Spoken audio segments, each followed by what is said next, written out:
Discussion keeps the world turning. This is Roundtable. From the heart of Beijing to the edges of the global stage, you are at the Roundtable. I'm Niu Honglin. Every January, Davos becomes a gathering point for those who shape the global agenda.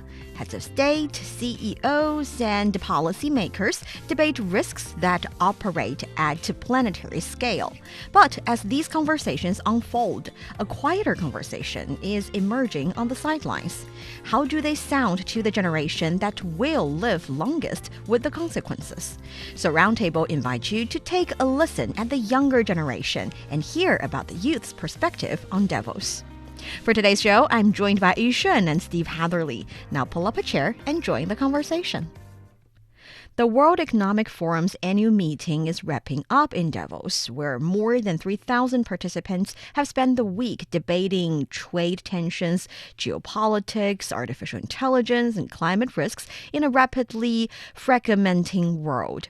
From globalization to AI governance and water security, the conversations have focused on how to manage uncertainty at scale. But there's another perspective gaining attention. Young people's. Many are more worried about inequality, economic instability, and shrinking job opportunities in the age of AI. At the same time, they are redefining success and demanding a real seat at the table. So here's the question. How can we make sure that Davos may help shape a future young people can believe in, not one they feel locked out of? Before answering this million-dollar question, let's first take a look at what is happening in Davos this year and what are some highlights that's worth our attention. Yeah, the World Economic Forum annual meeting 2026 is wrapping up in Davos, Switzerland on January the 23rd. This year's summit convened under the theme A Spirit of Dialogue, and it's marked by a record level of government participation with over 3,000 participants from 130 countries. And among them, a record 400 top political leaders, nearly 850 of the world's top CEOs and chairs, and also 100 leading unicorns and technology pioneers and companies joined the gatherings in the annual meeting's history.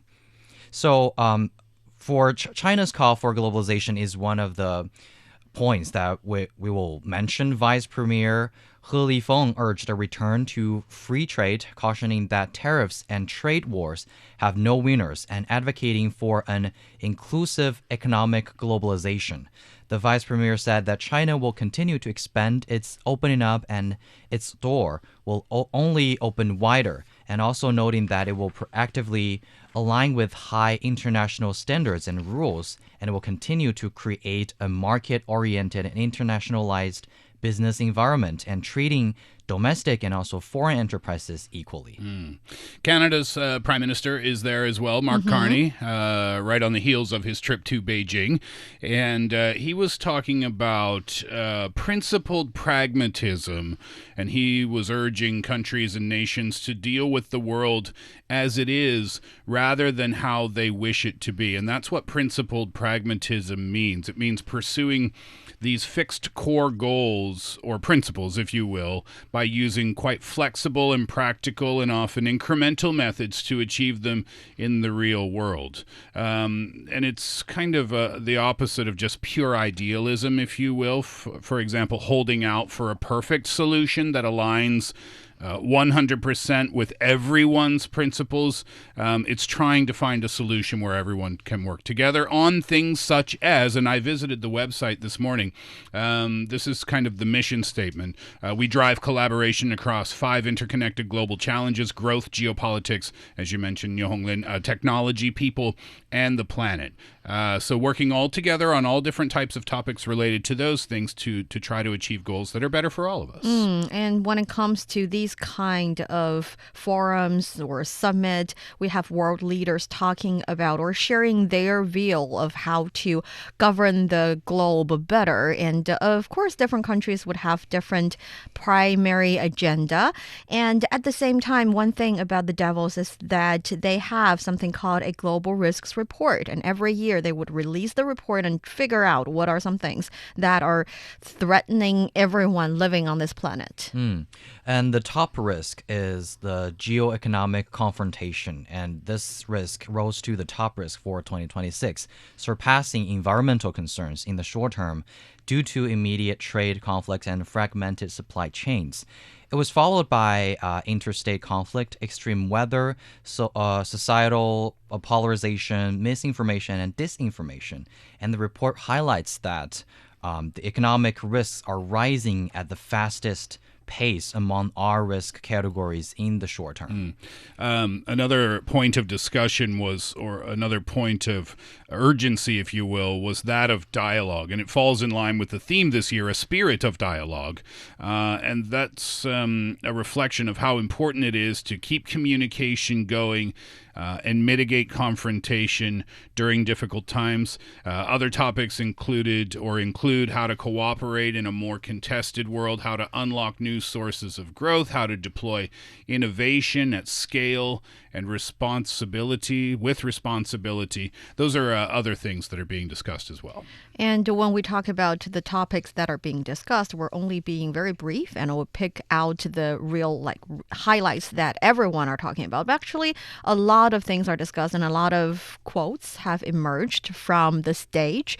You hear world leaders and CEOs and important people sharing their valuable insights, sometimes suitable, sometimes a little inappropriate, but that happens everywhere. We cannot anticipate everyone to know about everything. So that being said, we also see that for the younger generation, they also take a closer look at the situation and at the outcome of the forum. At the same time, they are being looked at as well. For this year, we see the Youth Pause 2026 as a report being released by the World Economic Forum, and that captures the perspectives of nearly 4,600 young people aged between 18 to 30 from 144 countries. And that one, I would assume, have a lot of fun points. Yeah, I mean, there's some interesting statistics. It's kind of getting an idea of how young people feel about certain issues. And one of the issues was economic outlook and the concern for inequality and the search for purpose. The inequality gap is very much on the radar of the world's youth. Nearly half of the respondents identify deepening inequality as the primary economic trend that is shaping the future. In Europe and North America, 64% of youth felt worse off or feel worse off financially than their parents. Also, in terms of stress and in terms of side work, side jobs, side hustles, if you want to call it that, there was a feeling of financial strain being the leading cause of stress for 57% of respondents, primarily due to things like inflation and instability. And this is what's driving that side hustle culture, that side work culture and freelance work, particularly in digital sectors. And success is also a topic that has been discussed. Modern career aspiration have shifted. 61% prioritize a sense of purpose, and more than 58% prioritize work-life balance over traditional benefits like retirement savings or medical coverage. It is just so fascinating to see that the voices of youth has also been heard in these kind of international meeting, and they have many special meetings that's designed for youths, and many organizations has also participated in that.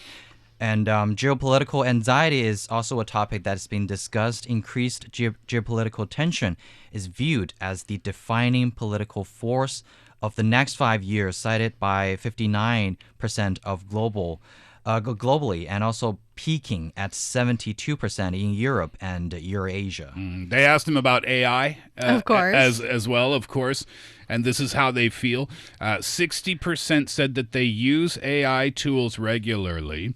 2/3, 66%, fear that AI will reduce entry-level job opportunities over the next 3 years. And despite the fact that there is high, rather informal usage of AI, we use chatbots all the time, there's kind of a lack of formal AI training, they feel, with only a small minority enrolled in certified courses.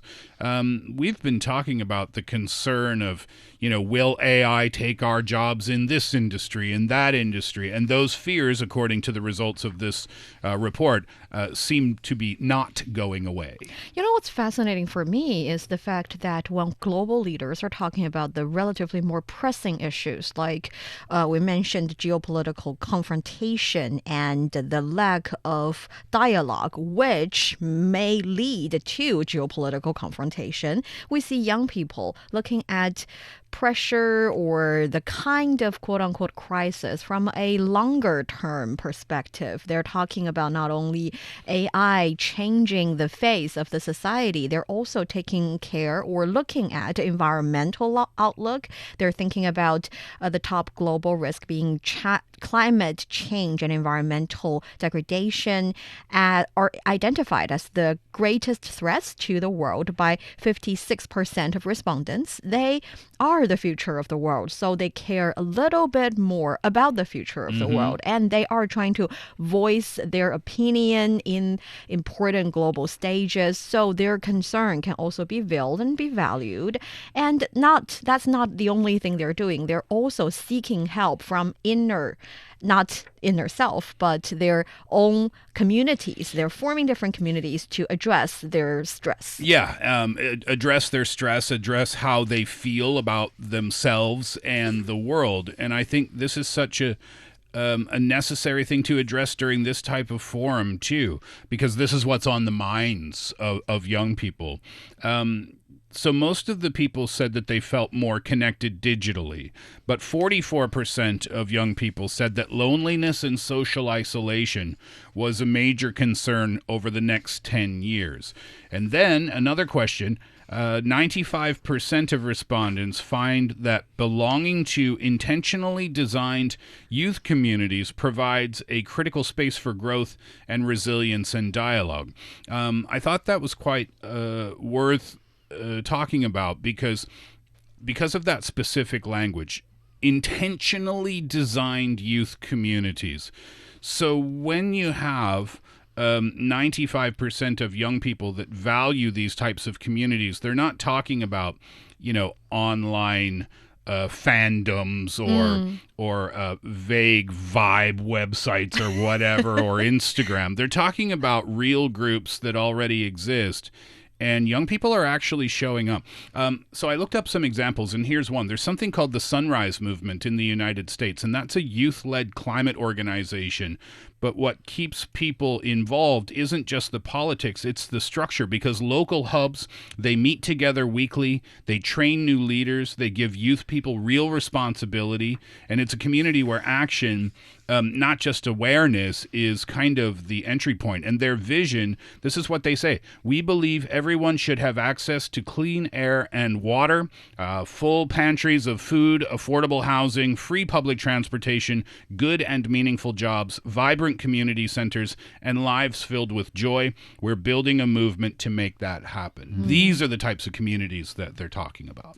Yeah, I think belonging is a topic that is being highly discussed both domestically and internationally, no matter when you're having a conversation like climate issues. But also, it's also about the things that we can have or encounter in our daily lives.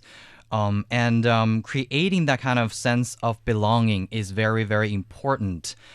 In the form that I think I've noticed the communities today are growing in both number and scope, whether they're just built around shared interests or personal development or some very, very serious issues that is happening globally. People are increasingly drawn to gathering with others who can share the same values with them. Yeah, because when you're feeling isolated or lonely, that can be on a personal level, but that can be on a global scale too. Yeah. You want to feel connected to the planet, being an important factor in the future of this world that you're living in. Roundtable has always been there looking at what young people are doing, what they're contributing to the world. And last year, we also aired our Global South Next Generation Voices and Visions. And we've established that there have already been so many examples of young people, the younger generation, through different types of work, through